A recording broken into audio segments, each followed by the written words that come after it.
Nos territoires ont besoin effectivement de fils conducteurs, de lignes d'action et d'une action publique et de politique publique forte accompagnant la structuration des territoires. Sans ça, le développement économique ne pourra pas se faire. C'est notre conviction.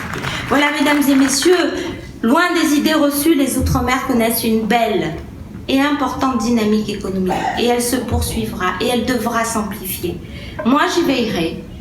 J'y veillerai jusqu'au dernier jour de ma mission, pleinement et totalement engagée. C'est très simple, hein. Aujourd'hui, moi j'ai fait voter dans la loi de transition énergétique une PPE, c'est-à-dire une programmation pluriannuelle de l'énergie. Cette programmation pluriannuelle de l'énergie, chaque territoire dit « moi je veux tant de fuel, tant de charbon, tant de bagasse, tant d'énergie des mers, tant d'énergie solaire ».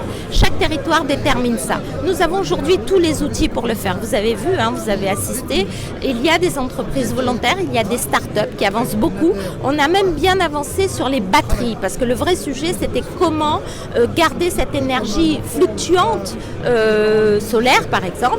Donc aujourd'hui nous avons à peu près tout ce qu'il faut. Je pense qu'on disait tout à l'heure la bagasse avec les recherches canne et nous avons une fibre de canne qui est très productive d'électricité. D'ailleurs dans la loi de transition énergétique il y a un plan bagasse qui est prévu. Donc aujourd'hui nous avons tout ce qu'il faut pour pouvoir faire cette transition énergétique. Il faut que les collectivités locales s'approprient le sujet et lance ça. Hein. Nous avons un crédit d'impôt, nous avons tout ce qu'il faut. Maintenant, il faut y aller. Je vous remercie. Merci. Alors, la FEDEM, naturellement, qui fédère toutes les entreprises d'outre-mer, porte un regard extrêmement attentif à l'innovation, et notamment l'innovation dans le domaine de l'énergie. Nous n'avons pas, je le rappelle, d'énergie nucléaire. Donc, nous avons soit des énergies carbonées, on importe du fuel, ou bien des énergies qui vont se développer à partir de ce que nous avons sur nos territoires.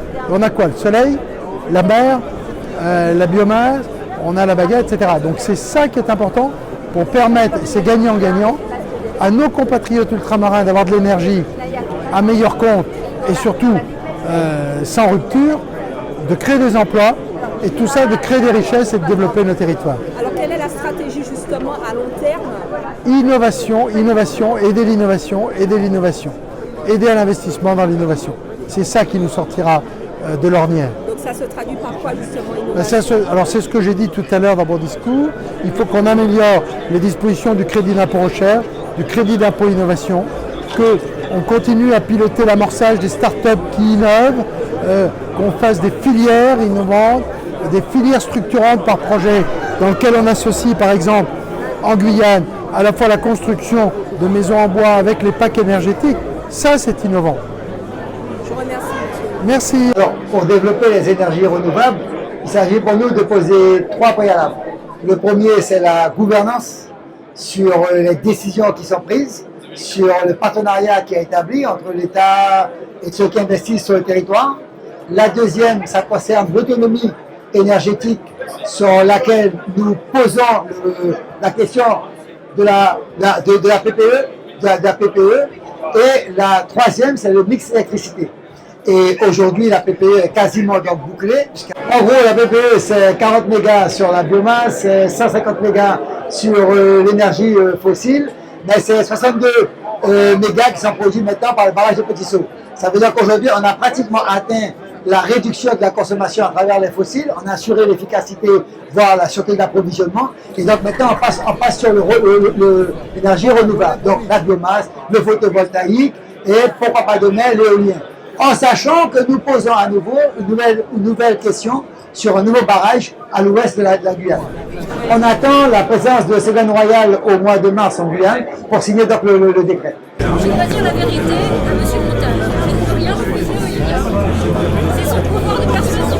Au sein de la FEDOM, en tant que secrétaire générale, je m'occupe de l'administration de la maison, mais également du lobbying politique, des relations avec les élus, de la communication, de la presse et de toutes les questions politiques.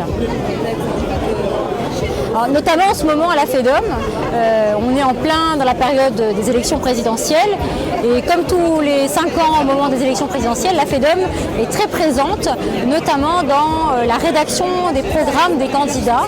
C'est-à-dire qu'on les oblige, on impose aux candidats de mettre l'outre-mer au centre de leur programme. Concrètement, pour la primaire de la droite, mais également pour la primaire de la gauche, la FEDOM a élaboré un document de synthèse qui retrace les propositions de tous les candidats à la primaire ou à la présidentielle. Alors, très concrètement, on leur demande quel est leur programme outre-mer et pour une grande majorité d'entre eux, comme ils n'en ont pas, on les oblige à créer, à se pencher sur la question et donc à mettre l'outre-mer au centre de leur réflexion. Alors la FEDOM a décidé cette année de faire ses vœux avec EDF SEI qui est notre partenaire, notre adhérent, pour faire un focus sur toutes les questions de transition énergétique et d'énergie renouvelable, puisque c'est un sujet crucial. La FEDOM a milité notamment pour un crédit d'impôt recherche majoré. Grâce au lobbying de la FEDOM, nous avons obtenu cette majoration. Donc oui, la question du développement durable, de la transition énergétique est au cœur des préoccupations de la FEDOM. Nous avons organisé une table ronde aujourd'hui avec la FEDOM sur le thème de l'innovation au service de la transition énergétique de l'outre-mer. Et le but, c'est de faciliter par cette table ronde, mais également par tout ce que nous faisons, c'est faciliter toutes les solutions innovantes qui permettront d'aller vers l'autonomie énergétique des territoires.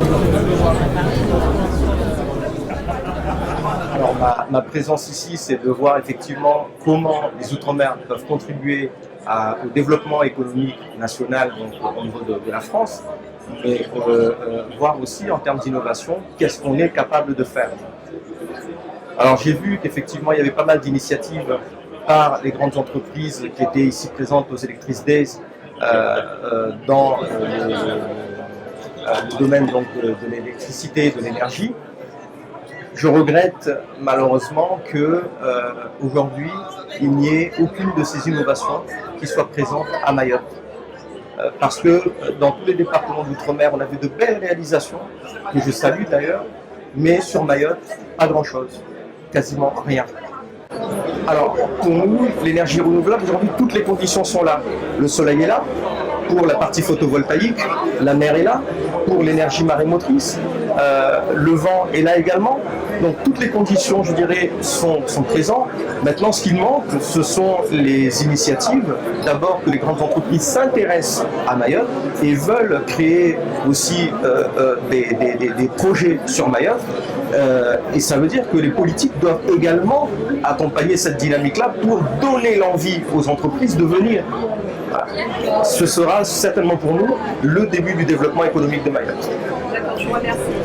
Alors, mon impression, c'est que cette journée est nécessaire puisque ça permet de voir toutes les innovations et tout ce qui se projette pour l'avenir sur les énergies renouvelables. Et ce qui est important pour Saint-Georges-de-l'Oyapock, c'est que la commune dont je suis maire a déjà mis en place nous sommes à pratiquement 100% en énergie renouvelable. Nous arrivons à distribuer l'énergie sur la commune de Saint-Georges qui compte environ 5000 habitants. Saint-Georges en Guyane française. Alors, cette conférence était pour nous non seulement importante en termes d'évolution, mais surtout importante en termes aussi de contrats que nous avons signés avec EDF et l'ADEME pour pouvoir justement, à partir du moment où nous distribuons de l'énergie propre, sensibiliser, c'est-à-dire mettre en place des programmes et des projets pour que la population aujourd'hui puisse bénéficier non seulement de cette énergie, mais qu'elle puisse aussi bénéficier des fonds qui vont permettre de réduire l'énergie, à savoir des lampes qui utilisent moins d'énergie et aussi de l'électroménager. Donc il y a toute une campagne de sensibilisation qui va se mettre en place sur Saint-Georges-de-l'Oyapock justement pour que la population puisse rentrer dans ce système et faire en sorte que nous puissions économiser l'énergie, mais surtout valoriser et développer Saint-Georges autrement. Je participais aujourd'hui à cette manifestation organisée à l'initiative d'EDF qui montrait un petit peu tout ce qu'on peut faire en matière d'énergie renouvelable, les énergies innovantes. Et la Guyane est un pays qui a besoin d'électricité puisqu'une partie de sa population en est privée, électricité et eau potable. alors que la Guyane est un pays en pleine émergence, en plein développement, sur le plan de sa population, sur le plan de son organisation politico-administrative, sur le plan de son aménagement du territoire. Nous sommes très en retard. Nous avons besoin d'accompagner nos jeunes compatriotes, population très jeune, 25% de la population a moins de 30 ans, ce qui est énorme. Nous avons une croissance naturelle de presque 3%, un taux de fécondité de près de 4%. Il faut que la Guyane puisse pouvoir émerger, être une référence sur le continent sud-américain. Voilà le sens et la portée de notre combat. Et vous avez pu observer que les élus, toutes tendances confondues, sont unis parce que nous sommes en train de terminer une négociation sur ce qu'on appelle le pacte d'avenir promis par le président de la République, parce qu'il faut rattraper ce retard structurel que la Guyane a accumulé au cours de ces 50 dernières années. La Guyane n'a pas bénéficié beaucoup de la départementalisation alors qu'elle a sur son sol un des fleurons de l'activité mondiale, c'est le centre spatial guyanais.